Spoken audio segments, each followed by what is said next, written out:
Mboten Dik. Lestarilah budayaku matur nuwun. Kira-kira nek urung nampa digenahke.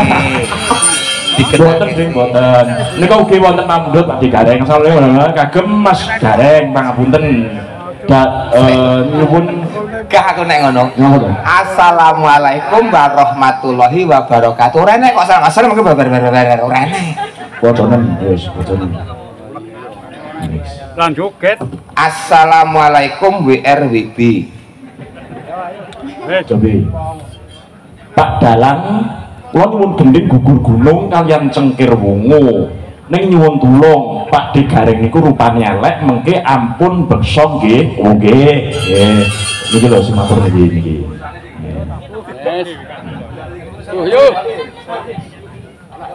Iya iki bener. Tapi tulisannya sing Pak De Gareng ampun beksa sing endi? Wah wis kenek anu banyu udan luntur. Kok mengono kok suwun. Nggih, menika dipun pinangalirin nggih Pak De Gareng nggih. Tari gambyong. Nggih, ning sanes Parianom lho, rusak. Gambyongipun PKJT nggih, punangipun lulu rolone non tak ketatang datung tak tantang mundung tenang nggih. Nggih. Nggih. Nek teng mriki loro, lu 6 loro jinem tempyong nek Karanganyar moji roji heeh Mas Akil gambyong PKJT.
Ayo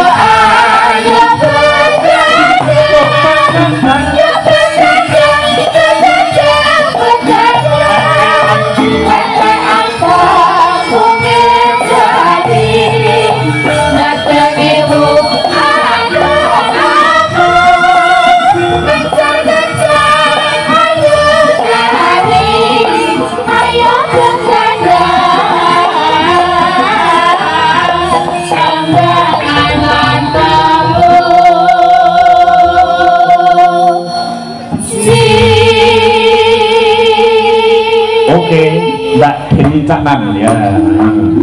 Sadasar dina atau kemenyak Mbak suara ora daerah ini ayo sanggar hascaryo ora wagato itu kanggo sanggar dasarina ayo dasarina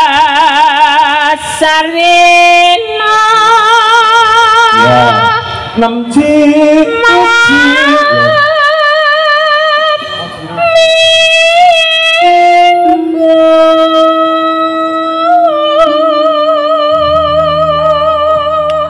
ya sekali lagi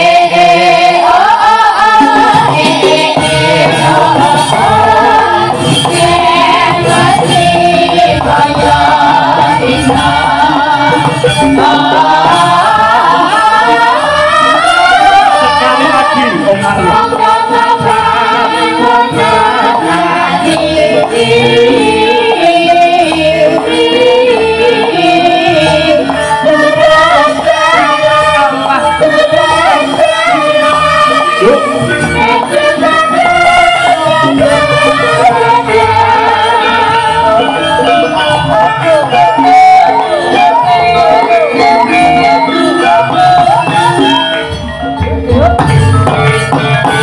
Arya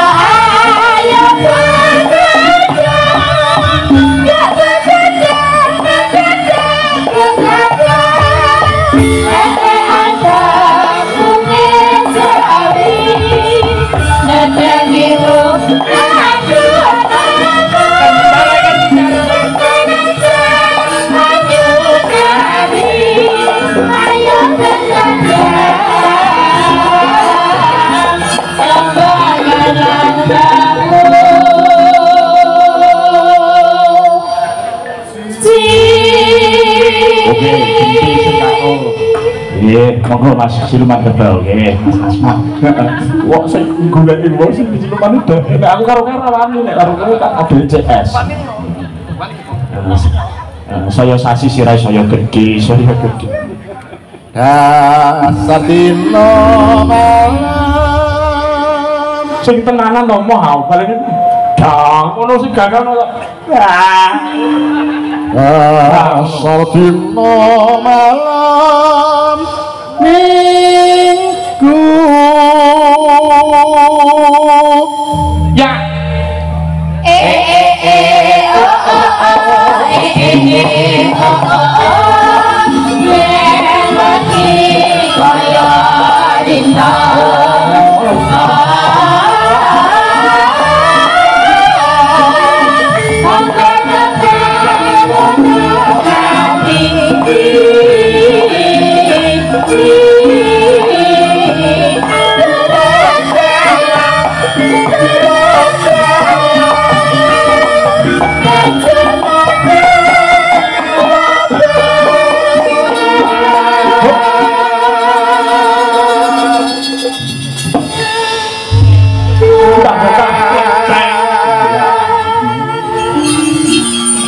Lujeng dalu mak lujeng dalu ngaturke panuwun sing tanpa upama ya no iya ya mak iya iki mau tak pilihke lagu begadang tegese ning jerone cakepan malam minggu bareng-bareng rame-rame nonton wayang no iya begadang kuwi kena watone ning bab positif yo ngono ya mak nek nonton pagelaran wayang ngene iki apa jenenge bareng-bareng nonton pagelaran wayang kuwi jenenge hal-hal sing positif tegese dawuh pangandikane pepundhen awake dhewe mau panjenengane Pak PLT Sekda panjenengane pepundhenku Boko Winarto SSN no ya sing bener SSN yo Mak SSN kuwi tegese sarjana seni lho ora sombong piyayi seni sing duweni pejabat dhuwur ya kuwi PLT Sekda pepundhenku panjenengane Pak Winarto tepuk tangan untuk Pak Winarto lho iki ya toh Mak kuwi saka seni nduk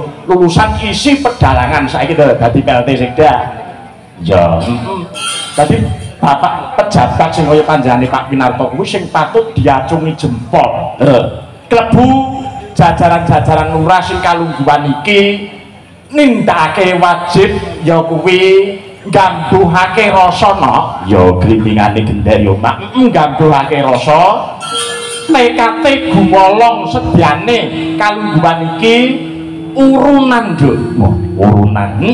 Urunan gelar wayang sing kaya ngene iki hebate. Alhamdulillah. Tepuk tangan untuk Bapak Ibu Lurah Sekecamatan Barat. Oh iya, jadi hebate kaya ngene iki Nduk.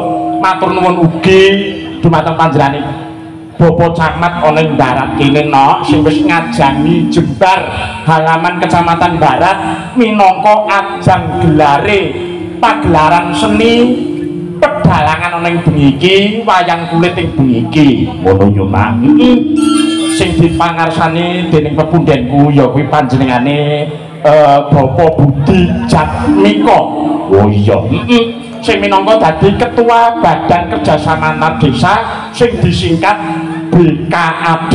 Oh iya ya Pak iya.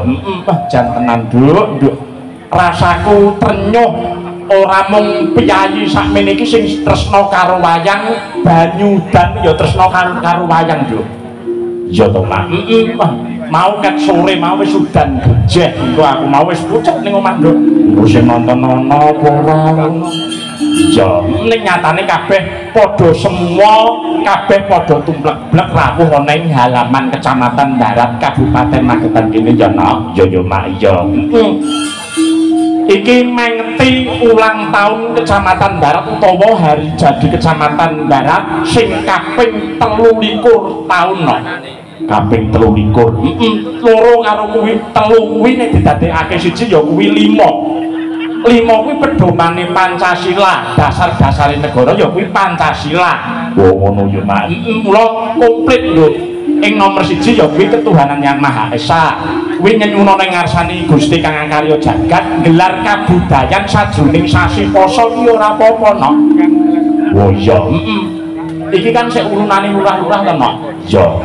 Sombe nek lurah-lurah ki wayangan apa kuwi jenenge ora wayangan dhewe kuwi dosane kalumrah wong nok. Oh iya. Dadi iki kan urunane lurah-lurah. Ya, iki kan tambahan jabatan 2 tahun ya to? Ya. Ini kudune syukuran lurah-lurah kuwi siji mboko siji dadi Manjung yo wayangan dhewe lho. Purwodadi yo wayangan dhewe. Ning ra entuk sambatan Purwodadi yo no. Ya. Ora kena sambatan. Iki Manjung yo wayangan dhewe, Junggrang yo wayangan dhewe. Aku krungu arep ganti dalan. Tidak semudah itu anak muda. Oh tidak semudah itu. Kula kang saka kuwi nyuwun ngarsane Gusti nok, bakune awake dhewe nyuwun supaya Bapak Ibu Lurah ana ing Kecamatan Barat kene iki tetep manunggal gumolong anggone ngasta pusaraning adil ya kuwi ngesuwi para warga masyarakat ana ing desa. Amin Allahumma amin. Muga-muga kabeh padha pinayungan rahmating Gusti Kang Akarya Jagat. Ya ya Mak iya. Hasbunallah wa ni'mal wakil.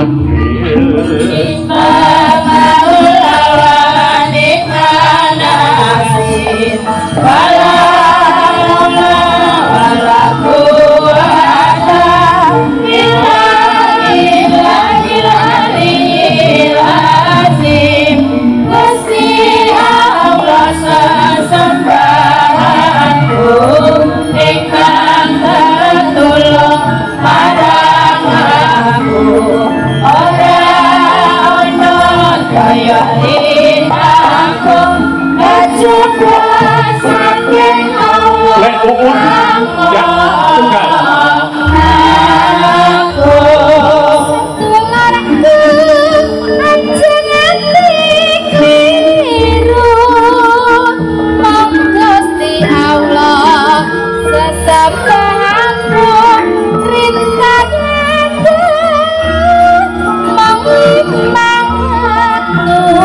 Jas uyung tiga bulan hantam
sedulurmu aja nganti kliru mung Gusti Allah sesembahanmu rentang lan dalu mung limang wektu kanggo mrasno mungkar lan nafsu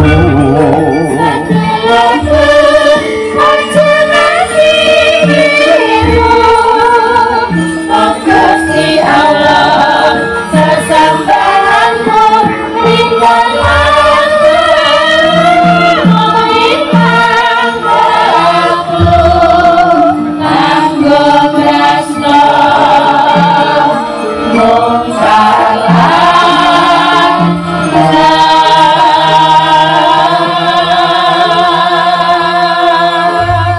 habibin Allah cekel habibin nasi kecekel no tegese piye wayangan ing sasi poso iya dadi antarane budaya karo agama kuwi aja ditabrake ning malah didadekake siji ya ana kene iki panunggalane no iya jajane ngono yen agama karo budaya kuwi padha-padha pengertiane nek agama kuwi panembahe menungso ngatas ana dewane ya kuwi Gusti Allah Subhanahu wa taala nek budaya kuwi saka ngisor ning dhuwur oh iya nek agama kuwi saka dhuwur ning ngisor saka ngisor ning dhuwur kuwi tegese budayane wong Jawa angatas ana ing dewane nyuwun ning ngarsane Gusti firmane Allah lumantar agama saka dhuwur ning ngisor sing kudu nindakake dawuh Gusti lan ngedowi marang apa sing dadi larangane Gusti Allah ngono ya Pak lho kang saka kuwi dina iki aja kaken gunung sing tanpa guna merga uga dimeryake bintang tamuna ya lho kang saka kuwi aja kesuwen ditimbali dhisik panjenengane Pak D Gareng oke siap unggah ning pepanggungan monggo Pak D Kambang suling kumandang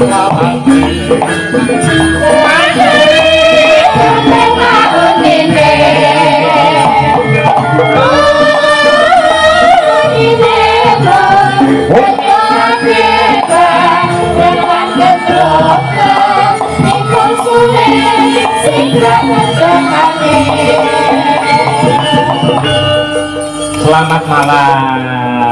Sugeng dalu Mas. Nggih, sugeng dalu Mas Gareng. Selamat malam. Assalamualaikum warahmatullahi wabarakatuh. Waalaikumsalam warahmatullahi wabarakatuh. Anyep. Pertengahan poso nek rezeki teko. Alhamdulillah. Alhamdulillah kena nggo tuku astor. Kok iso astor lho? Kanggo cepak-cepak nek bodo. Nek bodo ya. Berarti nek jenengan ora ditanggap ning kene ora iso nyangoni anak putu. Wis matur nuwun pokoke niki tegese kaya dene kanugrahan. Kanugrahan kados anu nggih Kecamatan Barat niki luar biasa. Pripun? Ngerti nek enek kere kesakat tenan iki. Nggih mboten kere jenengane kiai hebat ning TikTok wis 15 dina ora nyambut gawe Mas Putu. Nggih, Dalu niki matur nuwun sanget Pak Camat Barat, Bapak-bapak kepala desa se-Kecamatan Barat. Ugi sedaya warga masyarakat. Nggih. Alhamdulillah muga-muga berkah barokah sedayanipun. Amin ya rabbal Amin ya rabbal alamin. Nggih. Udan tanpa leren. Estu. Duwe restor nganggo banget. Tenan niku Pak. Muga-muga derese udan iki padha karo derese rezekine warga masyarakat ana ing Kecamatan Barat mriki Allahumma. Amin ya rabbal alamin. Sehat Mas. Alhamdulillah pangestunipun. Nggih. Alhamdulillah. Nggih. Mayang terus. Alhamdulillah nggih nembe pisan nggih. Sampeyan meh iki kula desane petung jenengan bareng sampeyan meh. Nggih. Udan niku mau ket sonten Pak Jo. Leres. Nggih. Nek mriki gesek nek mriki. Mriki maksudnya mboten patek banjir. Mboten banjir. Nggih kula mriko. Banjir nganti sak gulu. Banjir iki nganti sak gulu, Mas. Banjir niku sak gulu. Kuwi sak gulu tenan kuwi. Sak gulu pitik. Lho. Monggo diterusne Pak Sing. Boten. Tak kira nek jenengan terus ngomong-ngomong perkara udan. Boten. Iya, nggih niki acara ulang tahun. Betul, ulang tahun Kecamatan Barat. Kecamatan Barat ingkang kaping 23. 23 tahun. Betul. Miras pantes kali syukuran bapak-bapak kepala desa tambahan 2 tahun jabatan. Niki nek nggen kula mriku arane nyewu ngiras ngijing. Oh saged. Kudune iki ulang tahun kecamatan sing 23 tahun ki wayangan dhewe. Lah paguyuban kepala desa ki ya gelar wayang dhewe. Paguyubane wayangan dhewe. Nah, kepala desa per desa ku wayangan dhewe. Kudune dadi mula nek nggen kula nek kenten iki nyewu ngiras ngijing alias ngirit. Lho, tegese sing penting wis kaleksanan sak kabeh. Betul. Tegese ya rasa syukure atas 2 periode jabatan kepala desa nunggil nyawiji dadi siji kalian Ambal Warso Kecamatan Barat ingkang kaping 23 tahun. Nggih. Donganipun warga masyarakat Barat tansah pinaringan sehat jasmani sehat rohani pinaringan bagya mulya donya lan akhiratipun. Amin. Amin ya robbal alamin. Wah, nyenengke sampun pendak tahun wayangan to nggih? Alhamdulillah 2 kali niki. 2 kali. Oh, nggih nggih. 2 kali. Pak PLT Sekda niku di dalang lho. Pak PLT Sekda Kabupaten Magetan. Oh, nggih. Pak Winarto, sarjana seni. Opo Pak Winarto niku dawuh. Nggih. Niku nanti ngejak jenengan. Alhamdulillah dereng. Akhirnya alhamdulillah ampun dereng. Ning ya mbok menawa lantaran Mas Putut mengke terus Pak Winarto dagelane Winarto. Terus aku dadi makelar dalang ngono. Mboten tegese iki getok tular. Oh, getok tular. Wong jenengan yo laris kok. Mengke sing asta Pak Winarto dagelane Winarno. Asline jenengan asmane sinten to, Dik? Dion Winarno. Nganggo Dion banget. Lho. Dion niku ngadiono. Sungkem bekti kula Pak Camat ugi perangkatipun sedaya perangkatipun bapak-bapak unsur keamanan saking Polsek saking Koramil ugi parang rawuh sembah nuwun. Sedaya kemawon nunggil nyawiji dadi siji ngetokke nek Barat niku kecamatan sing guyub lan sing rukun tentrem lan ayem. Nggih. Wah ngeten niki tahun ngarep mesti wayangan melih enten mriki melih Mas. Insya Allah buka. Nggih. Nggih mugi-mugi mawon Pak D. Harapannya kan begitu. Ngeten, wong kantor camat utawa kecamatan niku lak melayani masyarakat sak kecamatan. Betul. Iki perlu ditarekne kalau warga masyarakatnya sak kecamatan. Oh, ditarekne. Tahun ngarep wayangan melih cocok. Oh, kalah masa Pak Camat. Oh. Suara rakyat adalah suara Tuhan. Suara Tuhan. Oke, tenang. Wayangan meneh sasi ngarep, sasi ngarep, tahun ngarep. Tahun ngarep kok. Barat niku ten pasar niku nggih Bratayuda niku wayangan ben taun. Kok Barat niki pasar Barat niki. Nggih, niki lak sampeyan ten pasar. Oh, peken to niki? Peken niki. Oh, terus ben taun wayangan terus ngene dalange kula pisan tok mbiyen. Oh, alah sing Barat niki to? Nggih. Lho, sampean ki lagi pisan. Temeriku pisan. Oh, gujumu nyek lho. Lah sampean wis tau dagel niku lho. Belas. Belas kok. Oh, golek kanca kok. Golek kanca. Nggih. Ugi ngaturaken apa? Cah sing aja omongan iki. Oh, tak kira ketekak kok ngangek kok. Ngaturaken. Nono. Kuwi anakku lho Mas, sampean aja neko-neko lho, kuwi anake dalang lho. Oh, niki putrane Mak jenengan ta, Mas? Oh, sampean kok ngelone ketekaki sampean sing rene sing ndang sapa? Nggih, ngapunten Mas. Lah ngakek-kakek kaya kucing kepidak ngapunten Mas. Aku bapake kucing lho. Putrane jenengan. Ngerti aku kok wedi girap-girap arep metu rene, mumpung tuakut lewat kono. Ketok nek dalange ora tau ngajak piknik anake, mula anake ngerti aku wedi iki tegese bocah ku rong tau ditontonke kethek ngono. Sampeyan sama perkara kethek lho. Lho iki mriki niku Gunung Lawu. Nggih. Yang menaungi Kabupaten Magetan adalah Gunung Lawu. Gunung Lawu niku gene kethek Mas Gareng. Oh. Suatu saat Mas tak bedheki Mas ya. Tak bedheki apa tak omongi? Tak omongi. Gunung Lawu iki kobong Mas ngono. Apa? Lah keluarga kethek iki do mlayu kabeh medhun ning Kabupaten Magetan Mas. Keluargane kethek, dadi nek bapake kethek, ibuke kethek, karo anake kethek. Suatu saat Mas, ketika itu anak kethek ditubrak karo truk tronton. Bus, anak kethek mau mati. Bapake kethek nesu ora Mas? Ya nesu. Sabar Mas. Sabar. Sik to Mas. Jenengan sing ngendikan gitu. Enek anak kethek ditabrak karo tronton, dus mati. Ya ta, anak kethek kuwi mau mati. Bapake kethek nesu ora Mas Gareng? Nesu. Sabar, sabar.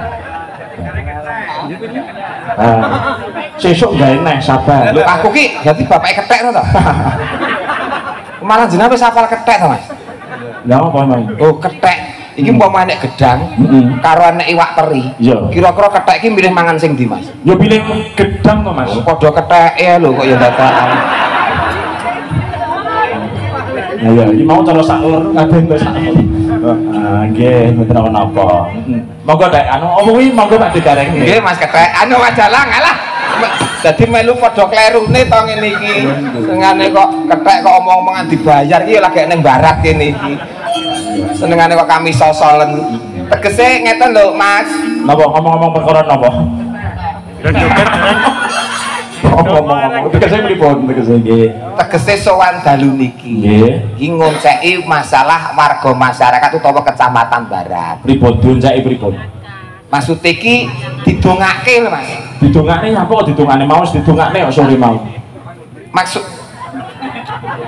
Maksudnya ini ngene Mas. Maksudnya iki diberikan dukungan.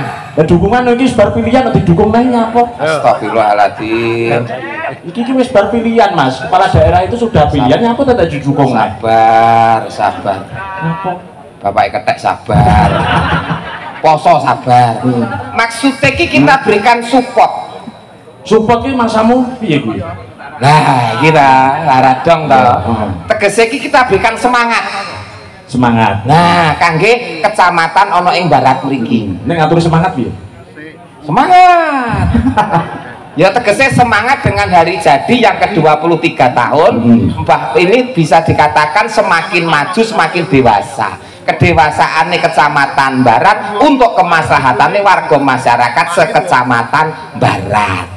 Nah, dalam menjalankan tugasnya lebih semangat lagi. Betul, semangat tegese semakin mantap untuk kecamatan Barat. Tepuk tangan untuk kecamatan Barat. Tepuk tangan. Ngono lho, sing tak karepne ngono kuwi. Kok kurpa enggak dicegali ae. Nah, awon nek ora padu ngopo to jane iki. Poso lho, sabar, Bapak kethek sabar. Biasanya tulung aku duwe campur sari. Sekar kenangan. Nggih. Siap Pak Dik. Dan bayi ten mriki. Niku biayi niku pokoke kula ewer-ewer terus pokoke mengestoni kula. Lah katok amah apa piye kok diewer-ewer? Maksudnya niku kula suwuni pangestu terus. Oh, aduh Mas Yogi Bagong pun dangu anggenipun dados Yoga Beduk. Sampeyan iki piye to? Kuwi punden kula ngawur. Kok punden? Kok ora diobong-obongi nek kok punden? Oh, punden tegese iki pini sepuh senior. Sungkem kula bekti hormat saya untuk Mas Yogi Bagong. Pak Digareng nika wau ngaten Pak Dik. Pripun kula wau saderengipun minggah kangune wau kula pun diamper-ampri kalian adik kula Birgita niki. Birgita niki. Niki wau pokoke intinipun wonten fans yang dari Belanda. Londo. Nggih, fansipun Mbak Birgita kalian Mbak Elisa karo Salaso minta untuk panjenengane menika gambiyong. Mbak Birgita kali Mbak Elisa. Kalian Mbak Hanaloka. Oh, Mbak Hanaloka. Lah Mbak Elisa? Mbak Elisa kesane garunge. Oh, lah piyayine Londo pundi? Piyayinipun Londo menika taksih mresani live streaming. Nggih manggenipun teng Londo mriku. Oh, dadi Londo iso streaming kan? Bisa. Malah bijing menika badhe ngersakaken rawuhipun pagelaran wayang kulit wonten ing Belanda mriku ning tanpa dagelan ngoten nggih. Gareng. Mboten ngagem gareng to mriku nggih. Kula wengi wayangane Mas. Napa? Kula awan kok mengke kok. Lho, awan to? Awan enten uyon-uyone mengke kula. Uyon-uyon mosok didageli. Enten carane MC awan kok. Oh nggih.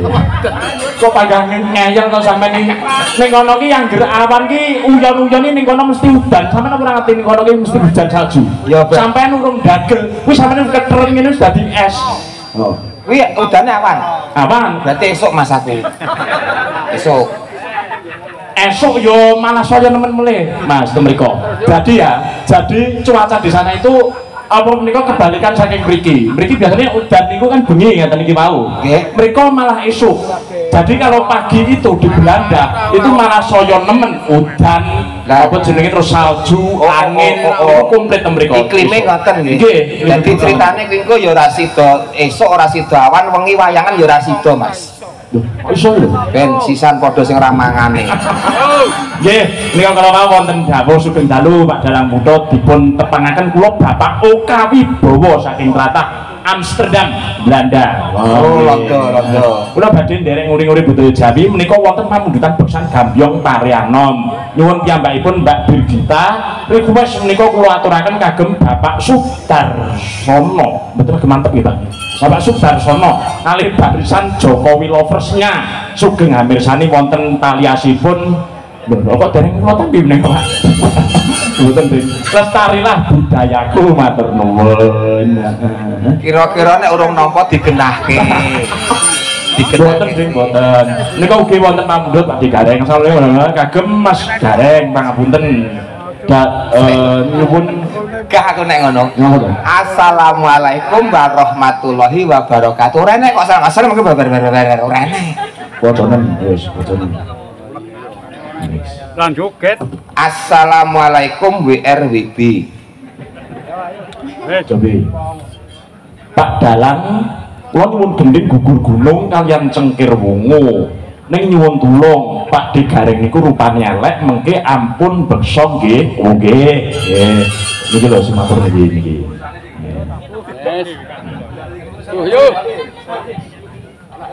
Iya iki bener, tapi tulisannya sing Pak De Gareng ampun beksa iki sing endi? Wah wis kena anu banyu udan luntur. Kok mengono kok suwun. Kok Nggih, menika dipun pinangalirin nggih Pak De Gareng nggih. Tari Gambyong. Nggih, ning sanes Parianom lho. rusak. Gambyongipun PKJT nggih. Punangipun lulurane non tak ketatang dadung tak dantang lundung. Nah, nggih. Nggih. Nggih. Nek teng mriki loro, lunem. Luro jinem tempyong Nek Karanganyar moji-roji. moji-roji. Mas Akil Gambyong PKJT.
sampun dipun pinangkani nggih Pak Dikarek.